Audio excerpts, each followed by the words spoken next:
So, eto na nga guys, Infinix Smart 20, ang pinaka-best and pinakahalimaw na below 4,000 pesos ngayong 2026. Ay, may nakatingin.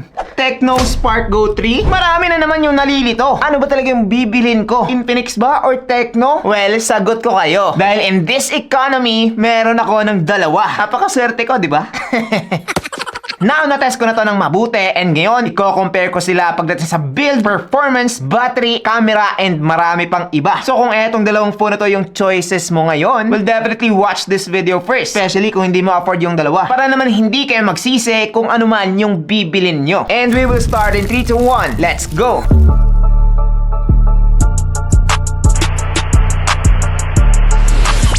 Yo, what's up guys? I'm JP and this is JDin TV. Now first, mag-proceed muna tayo pagdating sa kanilang mga presyo. Unang-una guys, eto si Infinix Smart 20 ay mabibili natin currently sa presyong 3,900 with voucher na yon sa kanyang 4128GB na variant. While eto naman si Tecno Spark Go 3 ay nasa 3,600 pagdating sa kanyang 4128, 3,200 naman pagdating sa kanyang 464. So pagdating sa mas mura, ang cheaper option dito guys is si Tecno Spark Go 3. Panalo na ba talaga to dahil nga mas mura? Well, tingnan natin sa susunod. Now, let's talk about the build quality. Dito guys, makikita natin kung sino nga ba talaga yung mas matibay and mas maganda. Well, unang-una, pagdating sa pagkopya sa bagong iPhone ngayon, pakita ko sa inyo. Hold up. Wait a minute.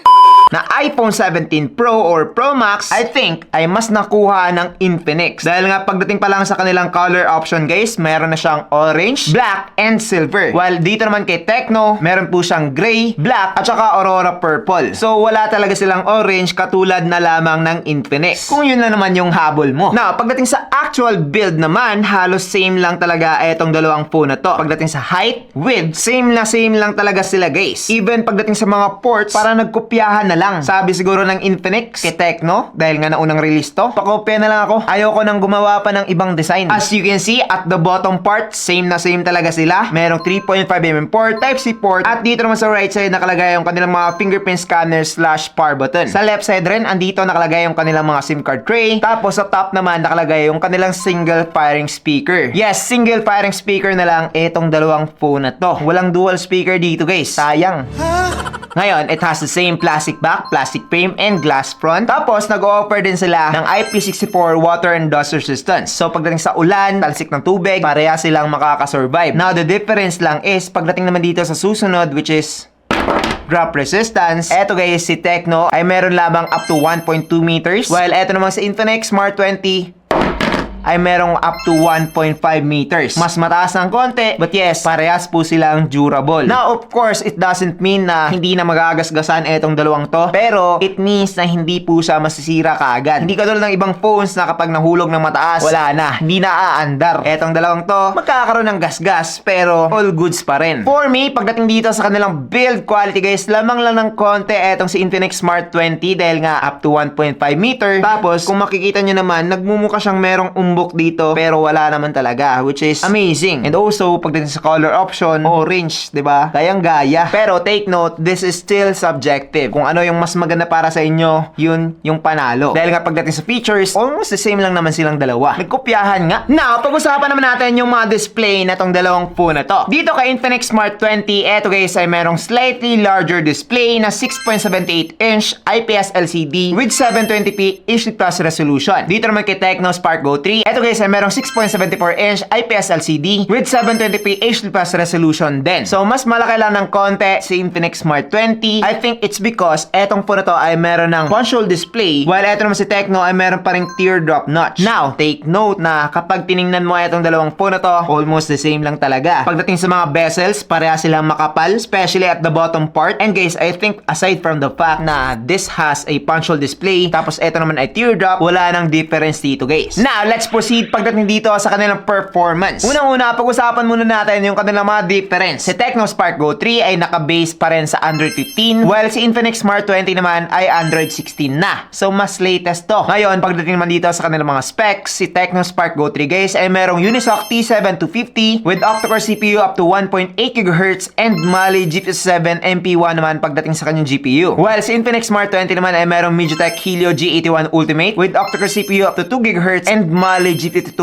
MC2 naman pagdating sa kanyang GPU. Ngayon, na-test ko na itong dalawang to pagdating sa Antutu benchmark, and medyo lamang ng konti etong si Tecno Spark Go 3. 357,000 yung nakuha niya, while 346,000 naman etong si Infinix Smart 20. Ngayon, napakaliit lang naman na difference nun. In real world, parang parehas lang talaga silang gumalaw when it comes to scrolling pagdating sa inyong mga SOCMED, gumawa ng mga daily activities, even multitasking guys, same lang sila with 4GB of RAM, tapos eMMC din silang parehas. So when it comes to opening apps and games, hindi to masyadong mabilis parehas, pero okay na pagdating sa mga presyo. The best nga ni, all in all guys, kung performance lang talaga yung kailangan mo, pagdating dito sa kanilang mga performance, merong mga times na mas nagiging mabilis sa mata ko etong si Tecno Spark Go 3, especially while scrolling, while doing random things. So siguro medyo nagli-lean on ako dito sa Unisoc compared sa MediaTek, especially pagdating dito sa murang presyo. Pero sa mga mamahaling MediaTek versus mamahaling Unisoc na, syempre mas lamang na yung MediaTek doon. Number 2 yung MediaTek guys. Number 1 naman yung Snapdragon. But yes, meron namang lamang si Infinix Smart 20 and it's Android 16. So siguro yun yung medyo nakakapag-slow down dito sa phone na to dahil nga medyo old na yung kanyang processor, tapos nag-run siya ng latest OS. So kung gusto mo talaga yung updated, tapos magagawa mo na lahat ng mga bagong bagay, well definitely mas maganda etong si Infinix Smart 20. Pero kung pagdating sa pagiging smooth lang overall, etong si Tecno Spark Go 3 yung pipiliin ko. So far when it comes to overall voting dito sa performance guys, tayo sila dito. It's atay. Now, pagdating naman dito sa kanilang mga battery guys, medyo lumamang na ng konti si Infinix Smart 20. It's because it has 5,200 mAh of battery compared sa Tecno ng 5,000 mAh lang. Now, same lang din sila na merong 15 watts supported charging, but yung nakalagay sa kanilang mga box, only 10 watts. Aray ko. Madami yung mapapaiyak sa tagal ng 10 watts charging. Kaya naman kung gusto niyo yung mas mabilis na charging, like yung 15 watts talaga, bumili na lang kayo ng another adapter. Kailangan nyo yun, promise. Ngayon, hindi lang pagdating sa laki ng battery lamang etong si Infinix Smart 20. Mas makunat din to guys. Pwede mo pa nga itong gamitin power bank dahil nga nagsosupport na siya ng reverse wired charging, which is 5 watts. Napakahina nun, pero at least meron pang emergency. Kung meron kayong ibang phone, like phone na inyong friend, pwede mo na itong gamitin as a power bank. Connect nyo na lang siya Type-C to Type-C, tapos magcha-charge na to. Diba? Cool. And hindi mo yan magagawa dito kay Tecno Spark Go 3. Wala siyang ganitong feature. But yes, overall, when it comes to battery, Infinix Smart 20 tayo dito. Now, let's talk about the cameras of these two phones. Unang-una guys, etong si Tecno ay merong 13MP main camera comparing it with the 8MP main camera of the Infinix Smart 20. Tapos, pagdating sa kanilang selfie, meron po silang parehas na 8MP selfie camera. Ngayon, dito sa kanilang mga main camera guys, I think panalo talaga si Tecno Spark Go 3. Dahil nga pagdating sa kanyang color production, mas natural talaga siya. Mas true to life yung kanyang color compared dito kay Infinix Smart 20. Kung makikita nyo naman dito sa aking mga picture, parang mas pinkish yung aking lips dito kay Infinix Smart 20. So napakaganda nito kapag babae ka. Pero dahil lalaki ako, medyo hindi ko trip yon. And dito naman kay Tecno Spark Go 3, kung ano yung colors in person, ay ganun din yung nakukuha niya. Pagdating naman sa kanilang resolution, mas sharp lang ng konti etong si Tecno dahil nga sa kanyang 13MP compared dito sa 8MP lang ng nasa Infinix Smart 20. When it comes to selfie camera naman dito sa dalawang phone na to, parehas po silang makakakuha ng okay na shot. Yes, napaka-decent na. Pero kung i-compare mo naman sa mga mas mamahaling mga smartphone, syempre dito na sila mapag-iiwanan. Pero pagdating sa kanilang mga main camera guys, hindi masyado. Like kung mahilig ka talaga mag-selfie, gamitin mo na lang yung kanilang mga back camera. Maganda pa. Tapos pwede mo nang i-upload sa inyong mga social media. But yes, pagdating dito guys, picture-wise, panalo si Tecno Spark Go 3. Ngayon, tingnan naman natin sa video. Try natin ngayon din. Pagdating dito guys, parehas po silang nagso-support ng up to 2K at 30fps. Kaya naman ngayon, try natin. So, eto yung video quality using the Tecno Spark Go 3. Dito sa kanyang main camera. Ano sa tingin nyo? Okay ba? Comment down below. Now, eto naman yung video quality using Infinix Smart 20 dito sa kanyang dito sa kanyang back camera. Ano sa tingin nyo? Okay ba? Comment down below. Now, habang tinitingnan ko yung mga result dito guys, I think na mas bright ng konti yung result ng Infinix Smart 20. Tapos, mas natural talaga yung color dito kay Tecno Spark Go 3. Si Infinix Smart 20 guys, medyo nagiging mas warm yung kanyang result. But for me, parehas po silang magandang tingnan. Especially at this price point. So, I think, anumang piliin nyo dito sa dalawang to, ay magiging confident na kayo when it comes to using cameras. Dahil nga, pagdating sa murang murang presyo guys, minsan na lang mangyari na makakakuha ng ganito kaganda na type of pictures and videos. So pagdating sa camera guys, okay na ako dito sa dalawang phone na to. Pero kung isa lang talaga yung papipiliin ako, tapos camera lang talaga yung gusto ko, dito ako boto kay Tecno Spark Go 3. Nakaka-surprise, di ba? Now, let's talk about features. Konti lang. Si Tecno ay merong free link na kung tawagan, which is makakatawag ka na for free for life. Using just Bluetooth, tapos limited distance lang. Andito rin yan kay Infinix using Ultralink. So yung free link, tapos Ultralink, parehas lang po talaga yan. Pangalan lang yung difference. Magkapatid talaga silang dalawa. Kaya naman, kapag meron kang Tecno, tapos Infinix na merong mga link,